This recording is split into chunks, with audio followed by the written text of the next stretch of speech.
Bueno, pues vamos a comenzar y en primer lugar os voy a presentar al compañero.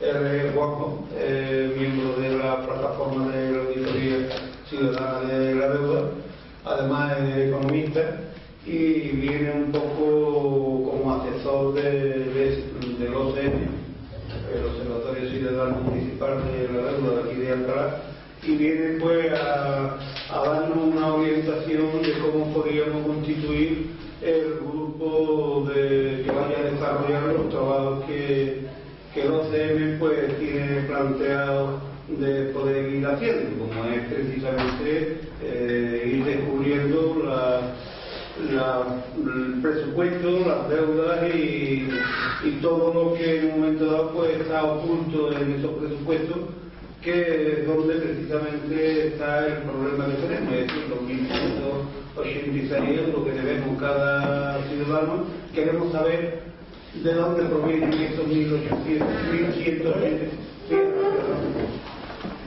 donde se pueden encontrar esos 1.186 euros. Entonces, esa sería la función del Observatorio Ciudadano de la Deuda, poner el presupuesto sobre la mesa, viendo partida por partida, y una vez que se vayan determinando las partidas, pues se podrá ver dónde puede existir una deuda ilegal. Entonces, bueno, pues el compañero nos va a hacer un poco una introducción en qué consiste el tema de la deuda ilegítima, para que una vez que él termine, pues decidamos aquí a aquellas personas que nos vamos a comprometer en sacar adelante este OCM. Existe también una herramienta que es una página web en la cual pues, todo el mundo puede participar, todo el mundo puede hacer consultas, tanto genéricas como presupuestarias, y sobre esas consultas, bueno, pues se llevarían al ayuntamiento y se les pediría al ayuntamiento que tenga una respuesta, porque tenemos derecho, todos tenemos derecho a saber, todos tenemos derecho a exigir información y que se nos dé esa información, lo mismo que también tenemos derecho a participar. Entonces, aquí en Alcalá nunca, en los 40 y pico de años que lleva, o los 30 y pico de años que lleva el PSOE en el ayuntamiento, este ha sido el único año que ha colgado los presupuestos de 2014 en la página web, la liquidación de los presupuestos de 2013, así como también el presupuesto inicial, que es una provisión, porque los presupuestos iniciales son una previsión de lo que se puede gastar.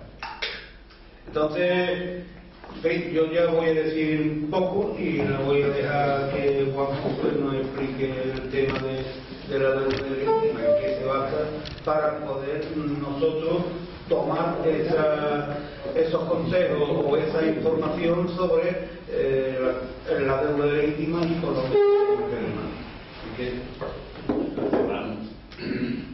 Bueno, primero agradeceros a los que habéis organizado esto para poder montar el OCM aquí en Alcalá. Yo estoy en la plataforma de la Auditoría Ciudadana de la Deuda, ya os contaré un poco más qué es lo que hacemos ahí, cómo funcionamos. Y bueno, también tendría interés un poco en ver qué colectivos están aquí, quién está representado, digamos, ¿no? Porque sé que hicieron una convocatoria un poco invitando a otros colectivos para que se incorporaran al observatorio, y un poco para saber quién está, ¿no? Porque también una de las claves un poco del observatorio es que haya diferentes colectivos implicados, o sea, puede haber gente a título individual y también colectivos, ¿no? Entonces, si queréis más o menos presentando, diciendo dónde venís, por ejemplo, por ahí. Bueno, yo soy Diego y pertenezco al círculo de Podemos de Alcalá de Guadalajara.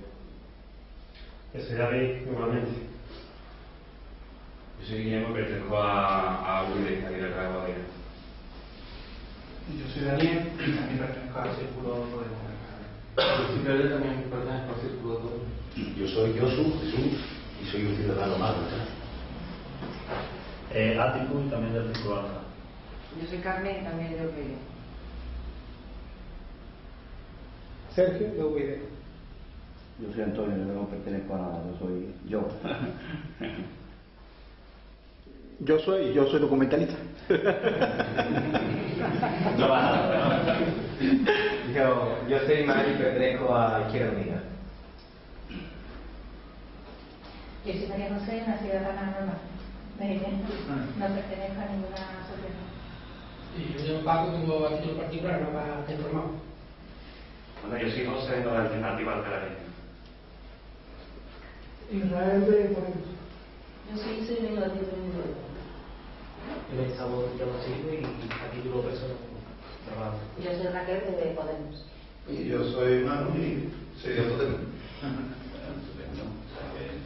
Hay cuatro colectivos y aparte gente independiente, o sea que en realidad yo creo que es una composición suficientemente variada como para que pueda, digamos, tener la pluralidad que es necesario para que avance, ¿no? O sea, porque es muy importante tanto la plataforma de la Auditoría Ciudadana de la Deuda como el Observatorio Ciudadano, el hecho de que haya gente tanto a título individual como que vengan por parte de colectivos, ¿no? O sea, también una de las normas básicas de funcionamiento es que en el colectivo todo el mundo trabaja para el colectivo, es decir, o sea, no es conveniente que entremos en disputa porque yo tengo otra consigna de mi organización y yo tengo tal otra, sino que, digamos, hagamos lo mejor, participemos como individuos, compañeros, todos al mismo nivel y independientemente de eso, hagamos un trabajo de enlace con nuestras organizaciones, ¿no? Para la gente que venimos de organizaciones, ¿no? O sea, para meternos un poco en materia, por ejemplo, en la plataforma de la Auditoría Ciudadana de la Deuda en Sevilla, que es al nodo que yo pertenezco, pues ahí está gente de Podemos, está gente independiente, está gente, digamos, muchos colectivos de Sevilla han mostrado su simpatía y su adhesión a lo que es el trabajo de la plataforma. Algunos asisten a las reuniones, otros no, por decir, UTEA, CNT, TGT, colectivos, digamos, de cooperación al desarrollo, Madáfrica y otros, ¿no? Economistas sin Fronteras. O sea, para que hagáis una idea de lo variado que es la representación de la gente que está allí, ¿no? Aunque siempre el espíritu es participar como compañeros en términos de igualdad, ¿no? No intentar mediatizar lo que es la organización, el observatorio, lo que sea, para los fines de tal o cual, ¿no? De organización. Y eso debe estar claro, ¿no? Desde el principio. Después, bueno, aunque hemos venido a hablar del OCM, os quiero presentar un poco también cuál es el trabajo de la plataforma para que veáis un poco cómo se inserta. Digamos que el OCM, el Observatorio Ciudadano Municipal, es una iniciativa de la Plataforma de Auditoría Ciudadana de la Deuda con el objetivo de simplificar el trabajo de auditoría y hacerlo más visible. Es decir, lo que intenta es fomentar la transparencia a nivel local y articular mecanismos de rendición de cuentas, ¿no? O sea, el OCM básicamente lo que hay, como decía Manu, es una parte de presentación de presupuestos de ingresos y gastos y el seguimiento anual de los presupuestos, y por otra parte las consultas que se pueden realizar, digamos, los ciudadanos a título individual, que hacen llegar al grupo del OCM, y el OCM la gestiona para llevarla al ayuntamiento, tener la información e intentar dar una respuesta. ¿Vale? Un poco esa es la... Pero le llegan datos estadísticos de los ciudadanos, denuncias de los ciudadanos, y con una prueba representativa por números de denuncia y eso sobre determinados temas, no solo ya el tema de la deuda y... Hombre, en principio está orientado a cuestiones de presupuestarias y de deuda, pero evidentemente se puede abrir a más cosas. Hay unos mecanismos de validación de las consultas que, digamos, el grupo promotor, la idea es que de las personas que estén aquí y con el apoyo nuestro desde allí de la plataforma de Sevilla, salga un grupo promotor de aquí que sea el que vea cuáles consultas son las que puede abordar y cuáles son pertinentes, ¿no? Muchas veces partidas presupuestarias están ya para aplicar al año futuro, a la unidad de futura. Entonces, claro, aunque llegue otro partido político para el tema de lo que es la utilización del presupuesto, se encuentra muchas veces muy limitado, porque determinadas partidas ya se aprobaron en años anteriores que eran para unidades futuras. Sí. 4 y 5 años futuro. Pues esas cosas, por ejemplo, en el entonces, que se den, se puede, si hay una inquietud, digamos, hay una demanda, se puede resolver, se puede responder. El abanico, no solo el tema presupuestario ni el tema de analizar exactamente lo que se hace, porque si mucho dinero está siendo utilizado y va a seguir siendo utilizado porque esas aplicaciones presupuestarias se saben ya que son de anualidades futuras, lo que interesa en un momento dado son otras problemáticas que están y que se pueden solucionar y que en un momento dado se tienen recursos para solucionarlo. Que no sea toda... ¿A qué te refieres? Me refiero, yo se lo he puesto a ustedes hoy, lo que pasa es que se lo he puesto, el correo era para, desde mayo, para Podemos Seguir. Por ejemplo, la calle Silo. La calle Silo es una calle que aquí se arregló, pues se le dio una charla a los ciudadanos, pero se reunió a los comerciantes de la calle Silo, les explicó que el trabajo iba a ser en 2 fases. Una primera fase y una segunda fase. Entonces se explicó en qué iba a consistir lo que es el arreglo de la calle Silo. Se arregló una primera fase. Pues de la primera fase que se arregló a la segunda fase, hubo atraso, hubo quejas de los comerciantes, hubo... Eso aquí es un ejemplo de una calle. Entonces, la unión de la primera fase con la segunda fase, al ser, yo supongo que las tuberías variarían de tamaño y todo, coincidió también en época de lluvia y reventó por esa zona también lo que es la calle en sí. Posteriormente se atrasó la construcción del segundo tramo de la calle Silo. Se llevó a cabo a nivel presupuestario, no sé cuánto se habrá incrementado en cuanto a las obras iniciales del presupuesto a las finales. Apartamentos se quitaron, pero había una zona de apartamentos grandes al lado de lo que era un supermercado y esa zona estaba desahogada de apartamentos. Pero es que se han puesto lo que es unos adornos que salen de la poca calle y quita visibilidad para acceder a la calle Silo. También parte de lo que es mobiliario urbano que se ha puesto, se quejaron ya de antemano, incluso los comercios, porque a algunos se les ponía en la misma puerta del comercio, al salir y al entrar. Entonces, es lo que digo yo, son cosas que antes de que se hagan, porque es que han tenido que abrir incluso una calicata en la parte del tramo, primer tramo que se construyó después de construido. Eso es dinero de los ciudadanos. Más vale hacerlo bien desde un primer momento, en un momento dado, una parte, otra parte, atraso, apertura de calicata. Hombre, que son ya personas muy formadas y muy preparadas a todos los niveles. Los ciudadanos cada vez están más formados y más preparados. Mira, ese tipo de temas, o sea, el hecho de cómo se resuelva, digamos, esa obra, pues eso, digamos, escapa al Observatorio Ciudadano. Lo que el Observatorio Ciudadano sí que herramienta para cuánto ha costado esta obra, qué desviación ha habido respecto al presupuesto original. Digamos que ese es los aspectos sobre los que trabaja, evidentemente. ¿Cómo se ha adjudicado la obra? Son ese tipo de preguntas las que, digamos, sí puede responder el observatorio. O sea, un proceso de por qué se hace una obra aquí o acá es una cuestión de política municipal, ¿no? El observatorio lo que haría es, se está haciendo esta obra, ¿vale? ¿Cómo se ha valorado? O sea, las preguntas que tenga la ciudadanía en torno a cuestiones económicas, cuando digo económica no me refiero solo a lo que cuesta, sino también los procesos de adjudicación, que ahí hay mucha corrupción, ¿no? Entonces, ese tipo de cuestiones son las que resuelve, las que intenta dar respuesta el observatorio, ¿no? Si quieren, entro un poco más en la cuestión y así vamos viendo. Por organizarlo. Puede ser el moderador, ¿vale? De que no haya acceso a la luz. No, pero si me permitís, organizarlo un poco en materia. Vale, ya vamos haciendo preguntas, damos turno de palabras. Vale, entonces, bueno, el tema de, porque tú has ido ya muy a lo concreto, ¿no? Entonces, hombre, pues ya, a lo que interesa, que en un momento dado se traduce en un coste que no es inversión. Si después va a tener que estar con incluso cambiando mobiliario urbano porque no se ven los coches y hasta denunciados. Sí, pero por darle una linealidad al oye, compañero, permíteme un segundo.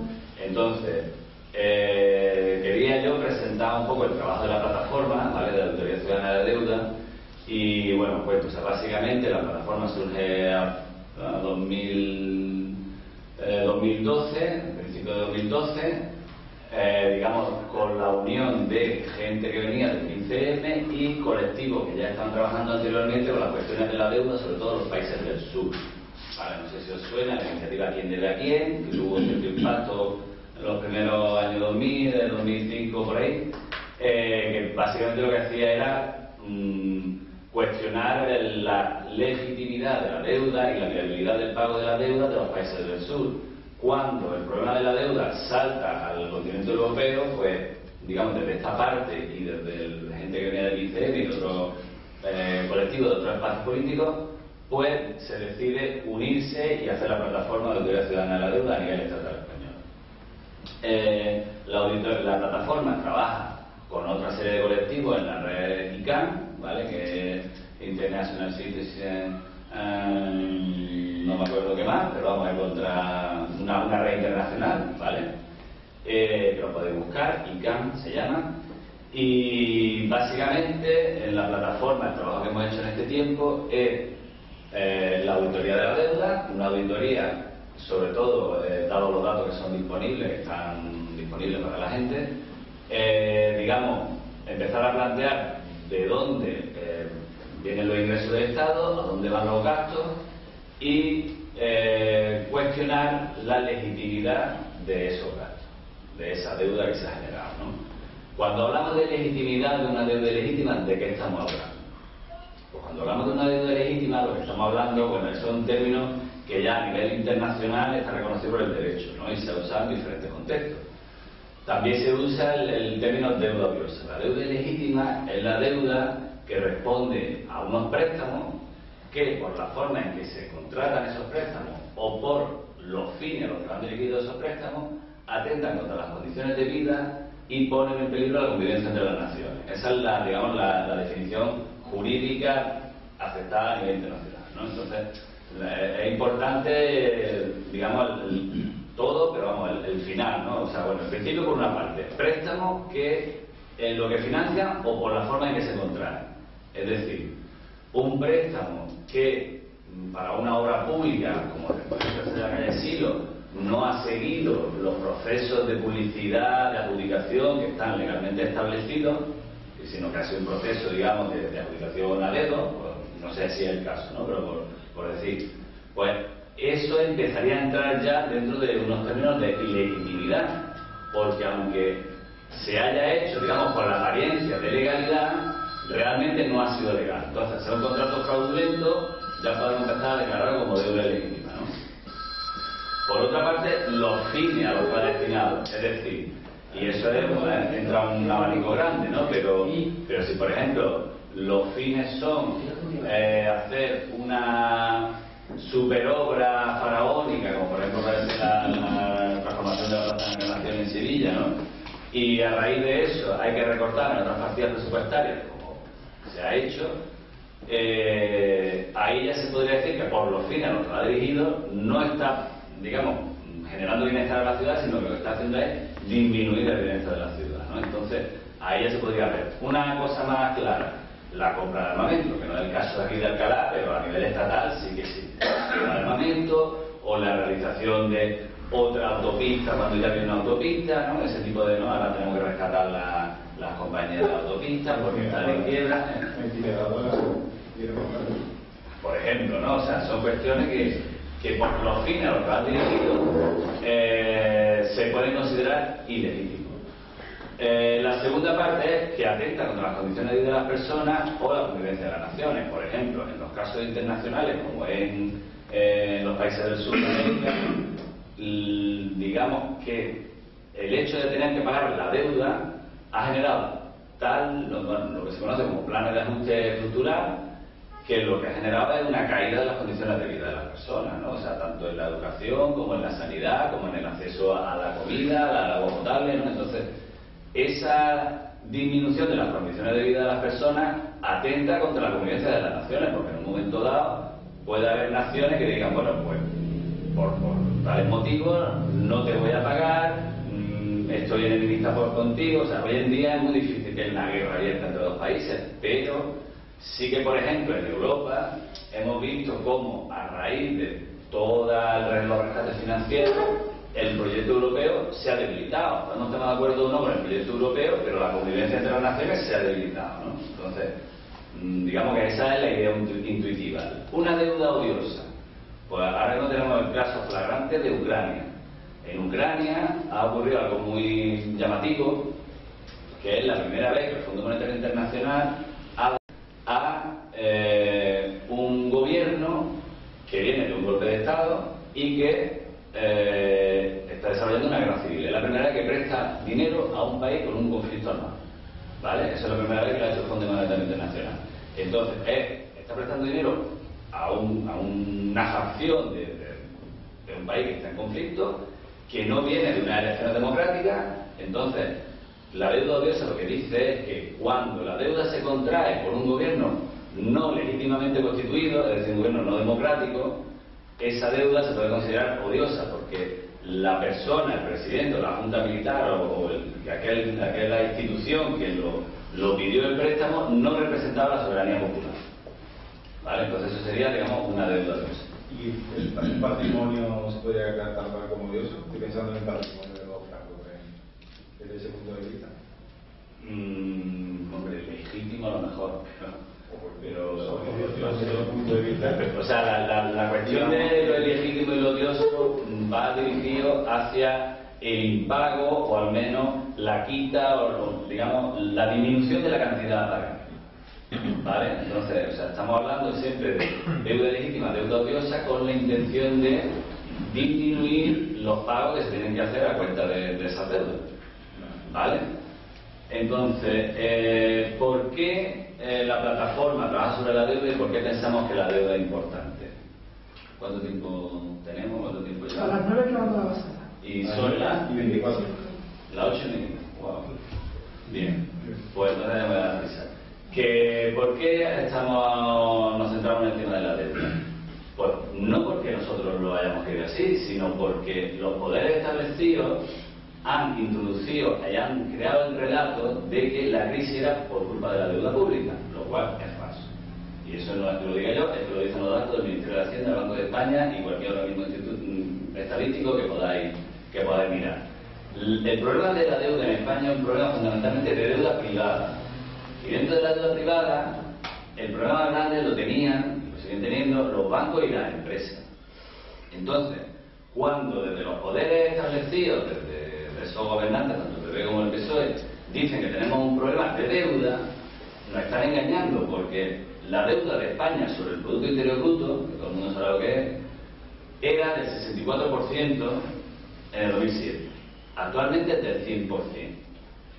Los países de nuestro entorno estaban: Alemania en un 80 y pico %, Francia en un 90 y tanto, Italia en un 100, Grecia en un 110. Es decir, nosotros teníamos unas cuentas públicas bastante saneadas. Es verdad que gracias a los impuestos que se cobraban por la burbuja inmobiliaria, pero las cuentas públicas estaban saneadas. Lo que no estaba saneado eran las cuentas privadas.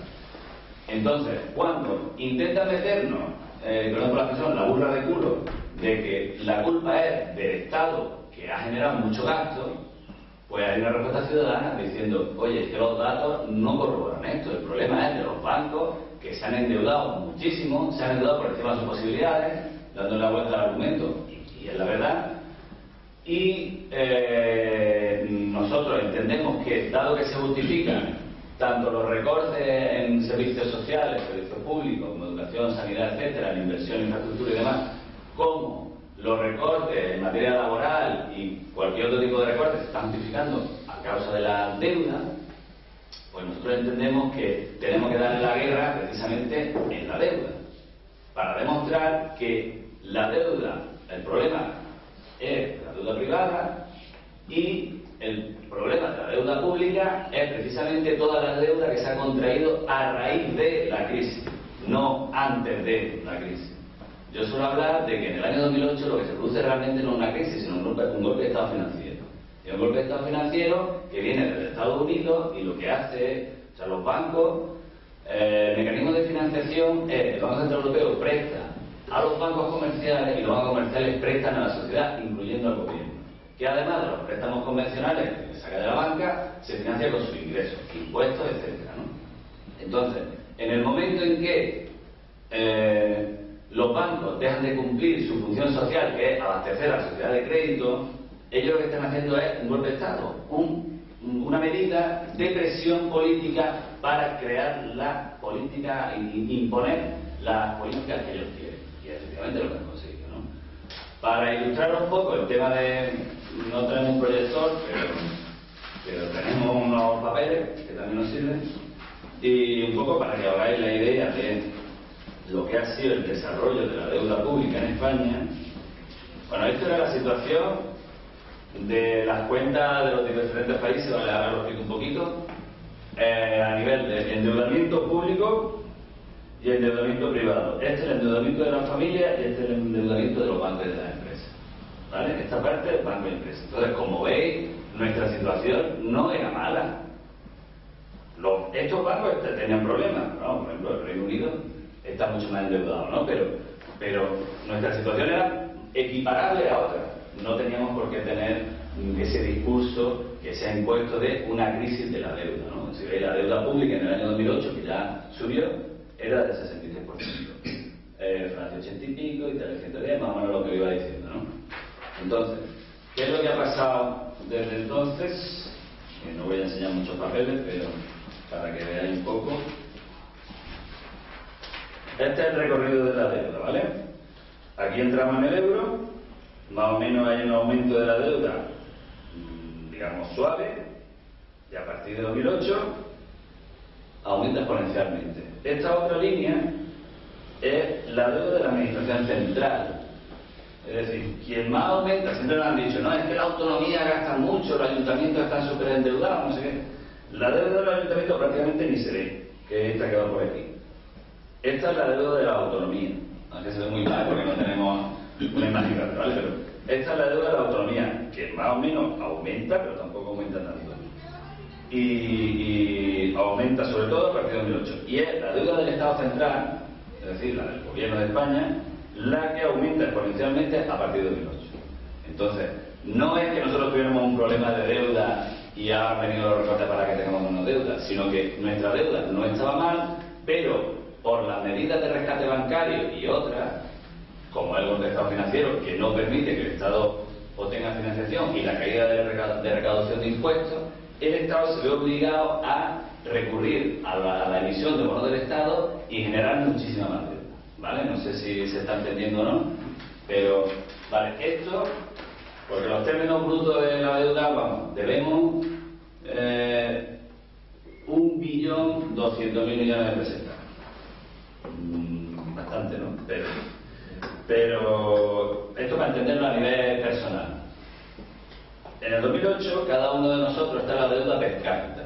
Debíamos en torno a unos 11.000, 12.000 euros, cada uno de nosotros.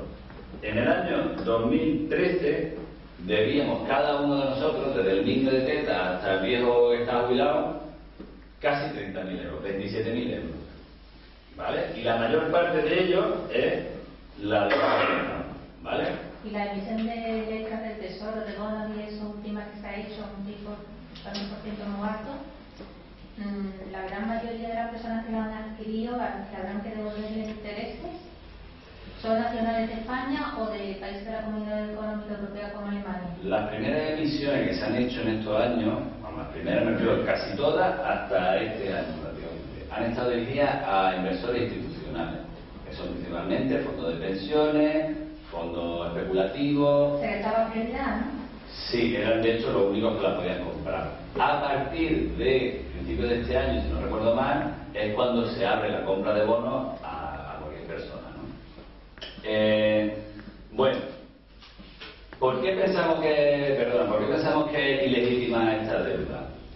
Porque primero se ha saltado todas las leyes del libre mercado. Yo no soy un gran defensor del libre mercado, pero entiendo que es el sistema en el que estamos hablando. Entonces, si nosotros estamos en el libre mercado y una frutería no vende o compra más de lo que puede vender y se va a la ruina, cierre, punto.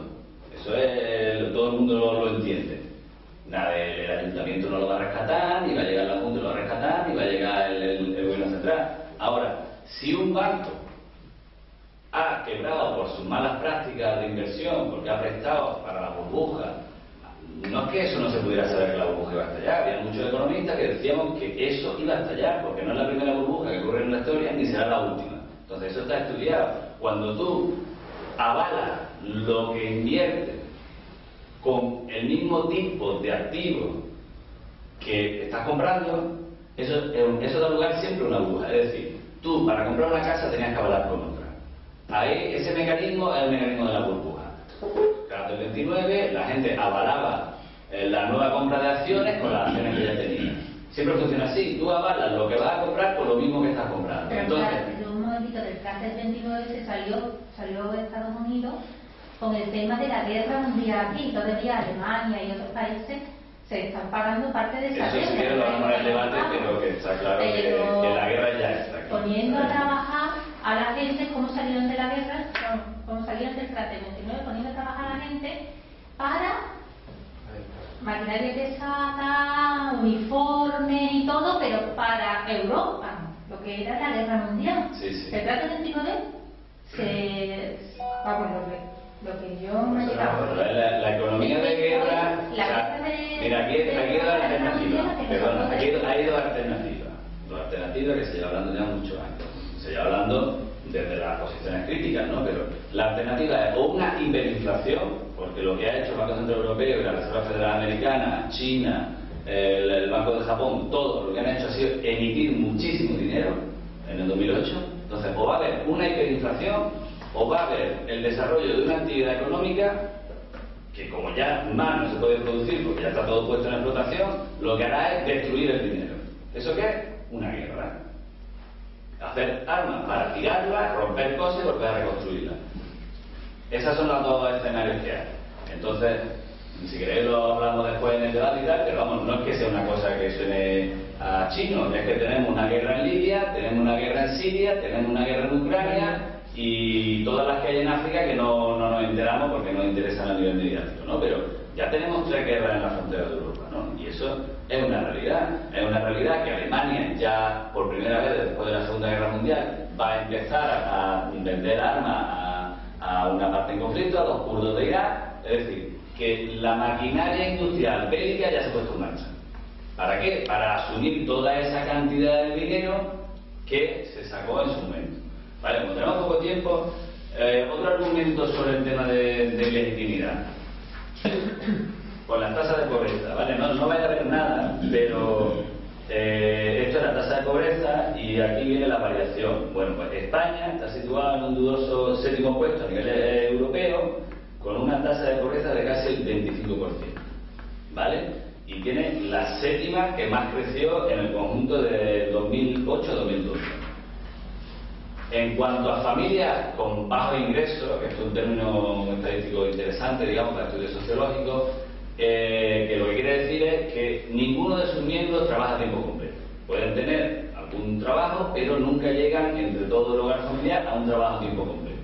¿Vale? Por ejemplo, las personas que viven con 425 euros, personas que tienen mini job, pero nunca llegan a una jornada laboral habitual de 40 horas, etcétera, ¿no? Entonces, España es la segunda que más aumenta desde el año 2008 hasta el año 2012, con un aumento del torno al 8%, y se sitúa en torno al 15% de familias en las que ninguno de sus miembros, o sea, digamos, entre toda la familia, no consiguen ni un salario a tiempo completo.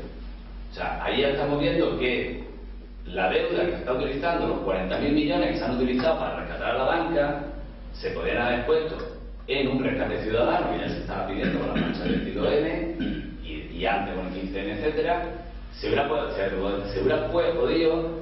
otro tipo de políticas que no fueran rescatar a empresas privadas y sí invertir en, digamos, en crear, de alguna forma, animar el tejido productivo para generar empleo, ¿vale? Porque el problema principal que tenemos, en definitiva, es el empleo, ¿no? Entonces, la cuestión de la deuda es que nosotros estamos aumentando nuestra deuda, pero la pobreza sigue aumentando sin parar. Entonces, ahí se ve que la deuda no parece que esté resolviendo los problemas de la gente, sino que lo que está resolviendo es los problemas de una determinada parte de la sociedad que tiene sus derechos políticos mejor representados que el resto.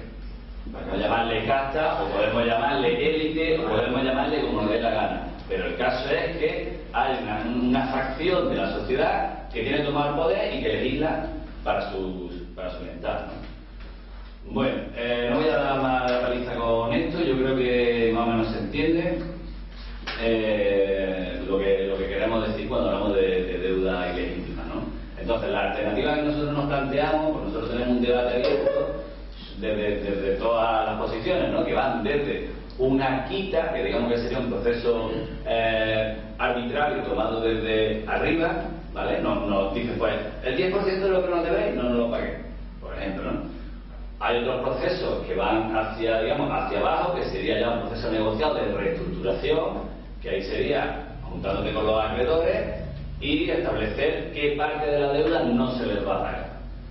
Y después estaría un proceso más, digamos desde abajo, un proceso más de empoderamiento popular, que sería directamente una declaración de impago, ¿vale? Entonces un impago puede ser un impago total de la deuda o un impago de la deuda ilegítima, etc. Entonces todo eso yo creo que lo que tenemos que hacer es debatir y pensar sobre eso, ¿no? Cuando hablamos de deuda. Entonces la experiencia nos dice que las quitas no suelen servir para mucho, porque si tú sigues inmerso en el mecanismo de financiación a través de deuda con los bancos, si no eres capaz de articular un tejido productivo que te genere ingresos a través de la vía de los impuestos y a través de la participación, ¿por qué no?, en sectores estratégicos de producción del Estado, entonces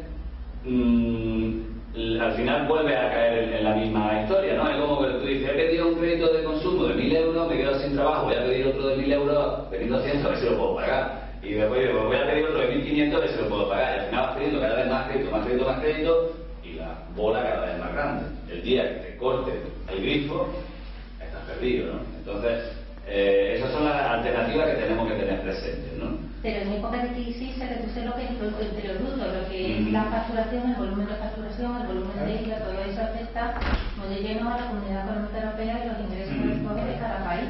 Claro. Entonces, en un momento dado, lo que habría que ver es el tema de los ingresos. Pero mira, una cosa, o sea, ¿cómo se financia? ¿De dónde se crea el dinero? Y voy a pasar ya a la parte de los derechos, no nos vamos a ir de aquí sin resolver eso, pero ¿de dónde se crea el dinero? ¿Alguien lo puede explicar? ¿Cómo se crea el dinero? El dinero se crea dándole un botón, firmando un papel. El dinero se crea de la nada. Entonces, cuando el Banco Central Europeo decide crear dinero de la nada, puede obligar a que los agentes bancarios destinen una parte de ese dinero a determinado tipo de préstamos, a prestar a los gobiernos o a prestar a las empresas, a la ciudadanía, etc., ¿no? Cuando el Banco Central Europeo crea las cantidades de dinero que crea dándole un botón y se lo presta a los bancos, ¿qué es lo que han hecho los bancos? Los bancos tenían pedido préstamos al 3%. Ahora, el tipo de interés del Banco Central Europeo es del 1%. Ahora ya todavía es más bajo, pero cuando empezó la crisis lo empezaron poniendo al 1%. Entonces, ¿qué es lo que hacían? Pedían un préstamo al 1% y pagaban el préstamo del 3%, en un proceso de centrifugado de dinero. O sea, ellos lo que metían el dinero en la lavadora, cogían dinero más barato, pagaban el que tenían más caro para intentar ir solventando ese agujero de deuda que os he enseñado, ese problema de quiebra financiera, porque los bancos estaban, y en España particularmente, sobre todo las entidades pequeñas, estaban quebradas. Pero también en otros países había entidades afectadas grandes, ¿no? Bueno, y Bankia, una entidad grande, y está quebrada, ¿no? Entonces, la cuestión es que el mecanismo de financiación es un mecanismo que está dirigido por unos intereses corporativos, los intereses de la banca, y que no tiene ningún control democrático. Entonces, eso sería una cuestión también que habría que plantearse. ¿Cómo financiamos la sociedad? ¿Financiamos la sociedad a través de este tipo de Banco Central Europeo? Eso ya podemos hacer otro taller si queréis para explicar la alternativa, ¿vale? Para no liarnos. Entonces, ¿por qué? Y ya para entrar en el tema del OCM, que nos quedarán 15 minutos, ¿no? ¿Por qué el OCM? Porque el OCM, como decía al principio, lo que pretende es traducir el problema de la deuda a la ciudadanía, a la gente corriente, ¿no? Entonces el OCM, básicamente, por decirlo en pocas palabras, como un blog, para la gente que está acostumbrada a trastear esas cosas, pues sabe un poco lo que estoy hablando, ¿no? Es un mecanismo fácil de utilizar, y lo que presenta es básicamente los presupuestos, ingresos y gastos, y por otro lado tiene la parte de las consultas, ¿vale? Entonces, ¿por qué pensamos que es interesante? Por un lado, porque se hace un ejercicio de transparencia, la gente se entera de dónde sale el dinero y en qué se gasta, por lo menos en las partidas fundamentales, se ve dónde se ha recortado, se ve dónde se ha gastado más, etcétera, ¿no? Y después, a través de las consultas, se desarrolla un trabajo de rendición de cuentas, o sea, apoyando el trabajo de transparencia, es decir, Los políticos están acostumbrados a hacer el contrato que les da la gana, lo meten de tapadillo en el pop o en el boja, lo que toque, y fuera, y a correr. Entonces, si hay un concurso como era, o por qué el sobreprecio de esta obra tal, ¿no? Todo ese tipo de cuestiones, lo que hacen es obligar a los políticos a tener que dar la cara frente a la ciudadanía, y ese es otro de los objetivos. Y yo creo que es de los objetivos que estamos, de la gente que estamos aquí, ¿no? O sea, porque lo que queremos es precisamente que los políticos tengan que dar la cara delante de la gente y decirnos en qué se gastan el dinero y por qué. Y el que no lo haya hecho bien, no ha cumplido las normas, pues que pague. Que para eso están las leyes, ¿no? Porque nosotros tenemos que cumplirlas, y si nos pasamos un radar y nos cogen, tenemos que pagar la multa, y el que es autónomo sabe que tiene que pagar los trimestres todos los 3 meses, o sea, los pagos los 3 meses trimestrales, es decir, que todo el mundo paga sus impuestos y todo el mundo hace las cosas como tiene que ser, y si no lo hace y te cogen, paga. Entonces, esta gente hay que hacer también que paguen por el trabajo mal hecho que están haciendo. Si lo está haciendo bien, pues no tiene ningún problema, ¿no? Entonces, nosotros pensamos que el OCM es una herramienta interesante precisamente porque va dirigido a lo local. Porque la deuda es un tema que suene, ¿sabe?, como demasiado grande, ¿no? La deuda pública, no sé qué, la gente le coge como una cosa, auditar la deuda pública. Me parece que es un trabajo de economista, ¿no? Solo para economistas, para gente que sabe mucho de economía, no sé. No es real, todas las estadísticas están ahí, simplemente leyendo con un poco de detenimiento podemos saber de lo que estamos hablando, ¿no? Pero a nivel local es mucho más fácil que la gente entienda, digamos, de qué estamos tratando, ¿no? Porque, o sea, por ejemplo, a ver, una partida o un quesito, porque en el OCM viene como por círculo, ¿no? Con quesito y tal. O sea, ahí hay diferentes partidas que están estandarizadas para los ayuntamientos de toda España. Ingresos, impuestos directos, impuestos indirectos, tasa de precios públicos. Entonces, por ejemplo, ¿no? Tú dices, tasa de precios públicos. Eso tiene una partida, pero tú después puedes preguntar al ayuntamiento y decirle, oye, desglósame todos los ingresos por tasa y precios públicos de este año y del año anterior. Y entonces ahí se ve que las tasas por pedir un certificado de valor han subido o han bajado. Se ve que la tasa por apuntarse a la piscina ha subido o ha bajado. Siempre sube, ¿no? Pero, entonces, partiendo de esta estructura que es muy simple, ya se puede ir indagando más, realizando consultas a través de los CDM y demás, ¿no? Yo quiero que profundice un poco en eso, de cómo a partir de los CDM yo hago una consulta directamente al ayuntamiento y qué implicación tiene el ayuntamiento para responder, qué mecanismos tengo yo para hacer que me responda. Vamos, eso hay, por ejemplo, un contrato público. Un contrato público, las condiciones del concurso tienen que ser públicas. Y hay un proceso de exposición de las diferentes opciones empresariales que han concurrido a ese concurso. Entonces, tú puedes ir como ciudadano, a través de un escrito, a la Concejalía de Hacienda y pedir que te den esa información. Si no te la dan, pues entonces puedes hacer una campaña de denuncia pública de que no te están dando la información. ¿Vale? Porque, o sea, el tema de la transparencia es, si te lo dan, lo haces público para todo el mundo. Y si no te lo dan, denuncia que no te lo están dando, que es lo que va a pasar a la mayoría de las ocasiones, ¿no?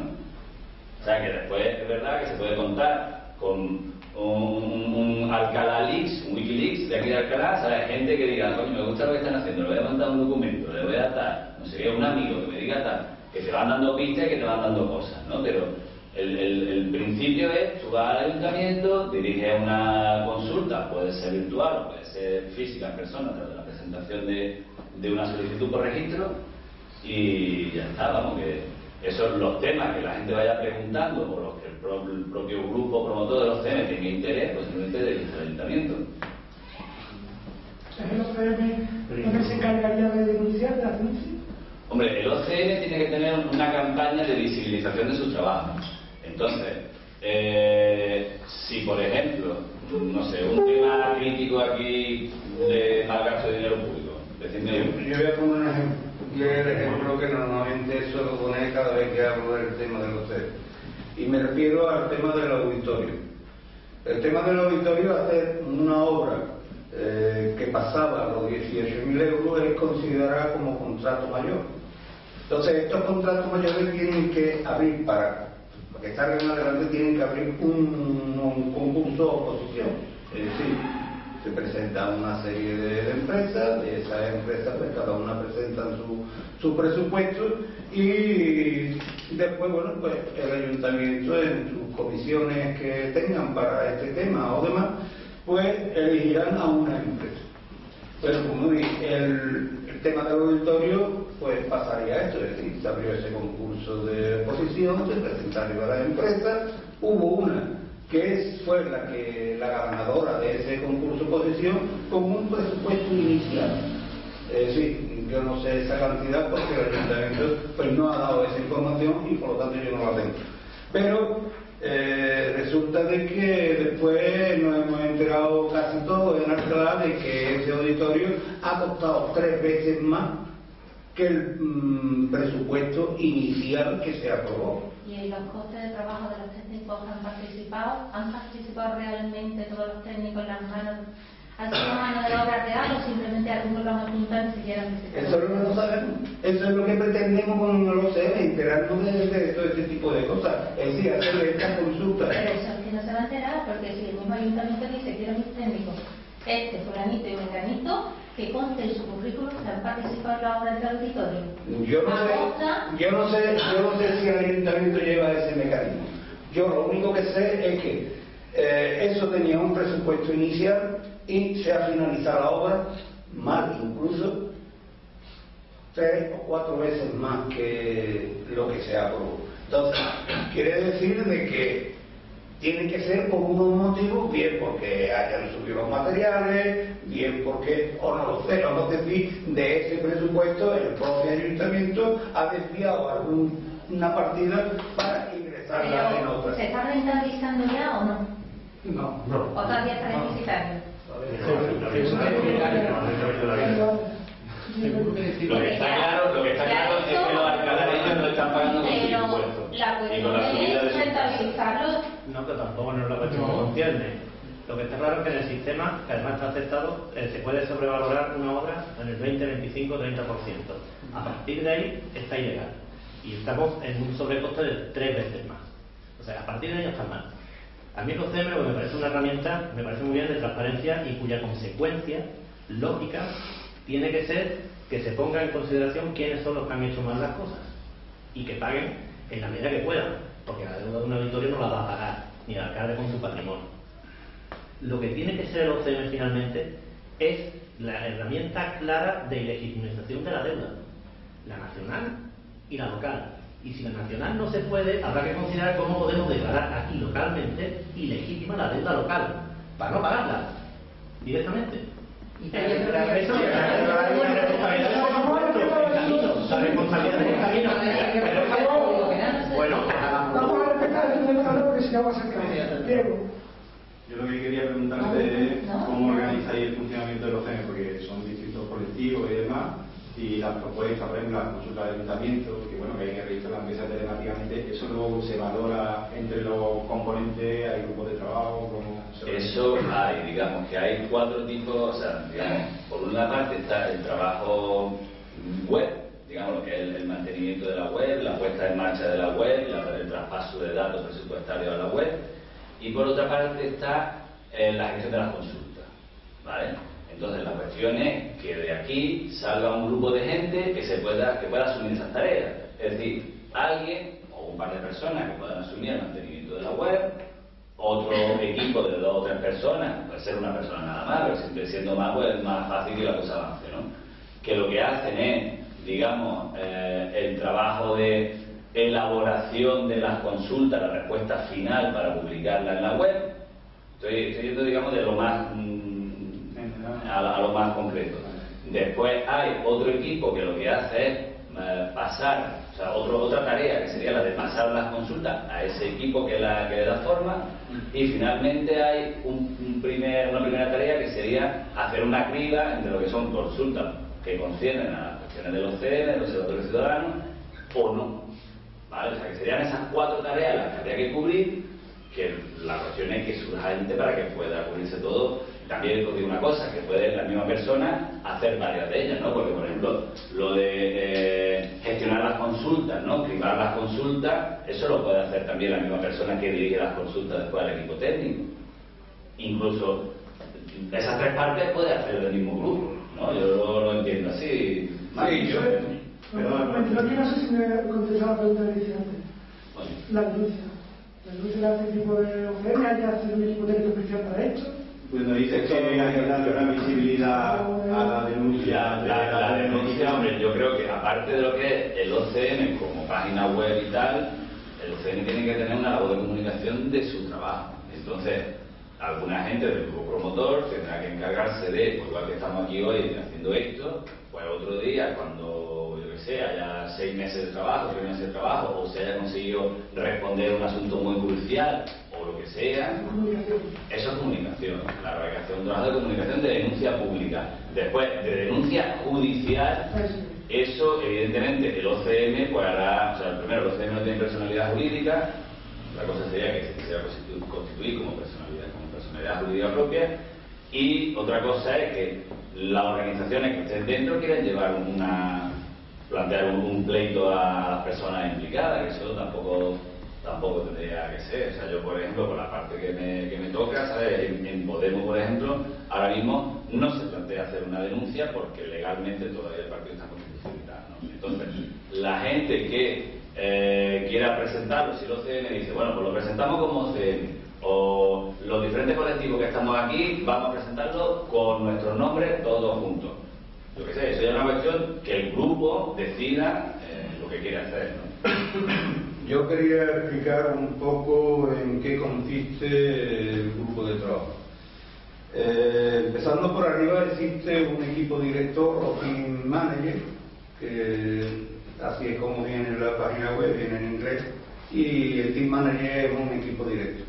Este equipo director está formado, como ha dicho Juan antes, puede estar formado por una persona que lleve el tema de la web y sea el que un poco le vaya dando un sentido a la consulta que vayan haciendo la gente.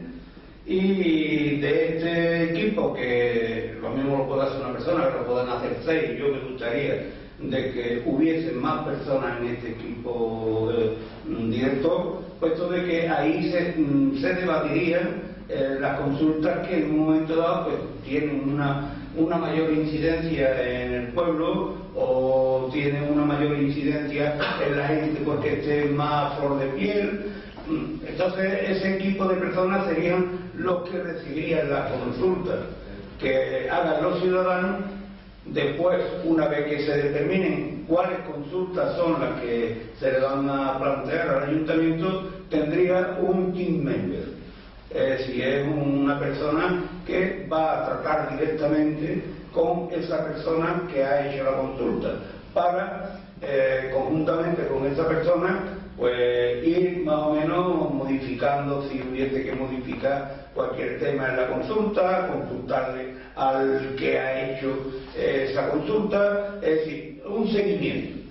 Y después, bueno, pues estaría el equipo de comunicación, es decir, habría también un administrador de la web, que su función sería un poco mantener la web, que todo esté en condiciones, y el equipo de comunicación, es decir, sería un equipo de informática, por ejemplo, que es donde estarían incluidos tanto el equipo director como la persona encargada de contactar con el que hace la consulta, estaría el administrador, y después, bueno, pues también habría que tener un equipo de comunicación donde ya se diera una difusión en el pueblo, pero además de eso también pues organizar, por ejemplo, una charla sobre temas de la deuda ilegítima, lo que es aquí en Alcalá, cuál es la deuda que tenemos aquí en Alcalá, una persona que esté entendida en este tema. Y después, bueno, pues organizar un taller para los OCM, donde en ese taller, bueno, pues esté la página web, que todo el mundo se entere cómo funciona esa página web, qué tipo de consultas se puedan hacer, qué manejo pueda tener esta herramienta, porque en definitiva es lo que nos va a planificar esa herramienta es la que nos va a clarificar los presupuestos, es decir, a través de, como ha dicho ya Juan, a través de una carta vienen todos los capítulos y todas las partidas diferenciadas, diferentes, es decir, el capítulo 1 personal, pues si pinchas ahí te va a salir otra carta donde te va a decir los funcionarios, el personal eventual. Bueno, esto aquí se me está acabando el tiempo, quedan 3 minutos. Si alguien quiere colaborar con esto, quiere participar dentro del equipo, que se diga a aquel que hable de su nombre y su nombre. Yo me gustaría de que el que vaya a participar que se comprometa, es decir, estamos empezando como quien dice de cero, pero ya tenemos una base, tenemos la base de que tenemos una herramienta, tenemos apoyo y asesoramiento por parte de la plataforma de la auditoría de la deuda, tenemos aquí Podemos, que ha sido el promotor de esta idea, pero que Podemos ya no tiene nada que ver en el momento de que se cree este grupo. Ya el OCM pues sería lo que se decida, es decir, hacer una asociación cultural, lo que queramos hacer. Nosotros como plataforma, la plataforma legal estatal es un grupo informal en el sentido que no tiene unos estatutos legalizados ni nada de eso, o sea, son personas, ciudadanos, que cada uno de su padre y de su madre, con la formación que tiene y tal, pues le interesa el tema y estamos juntos para trabajar. Para que os hagáis una idea, hay, creo que son 10, 13 nodos repartidos por Sevilla, digamos nodos específicamente de la auditoría, y después hay pequeños grupos que trabajan en cuestiones de auditoría local.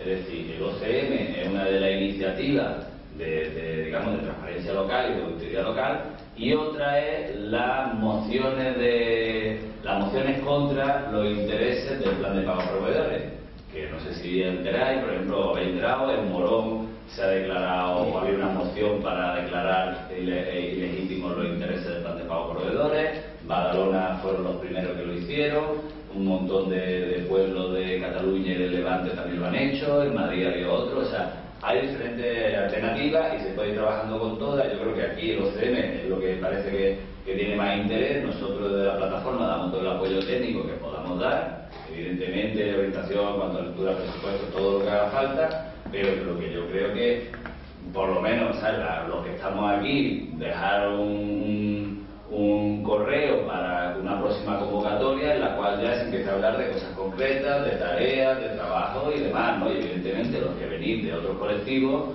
vamos, de colectivos, trasladar a vuestro colectivo lo que aquí se ha dicho, también para ver el interés que hay para formar parte, ¿no?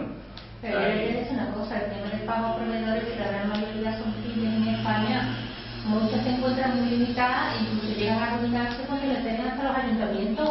Pero los intereses, una cosa, el plan de pago a proveedores, no sé si hay tiempo, tenemos tiempo, pero brevísimamente, el plan de pago a proveedores lo que ha hecho ha sido reconocer toda la deuda que había en los ayuntamientos, mucha de ella ilegal e ilegítima, porque se basa en contratos fraudulentos, que yo soy del Ejido, Almería, y el ayuntamiento tiene 200 millones de deuda, y la mayoría son por la empresa El Sur implicada en el caso Poniente, porque te ponían una baldosa y te cobraban 15.000 euros. Y eso el gobierno del señor Montoro ha dicho, nosotros asumimos esa deuda, os quitamos la deuda, pero vosotros tenéis que pagar un préstamo.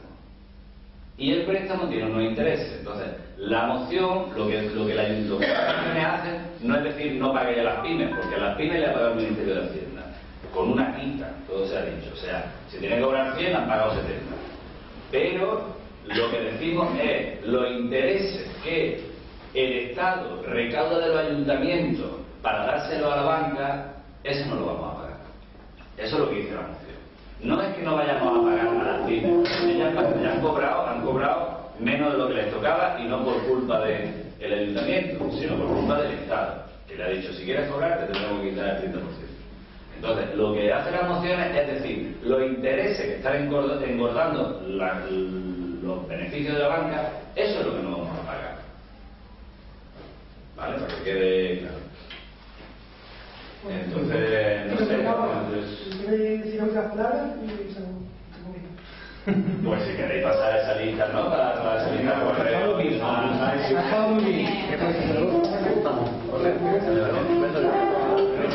¿verdad?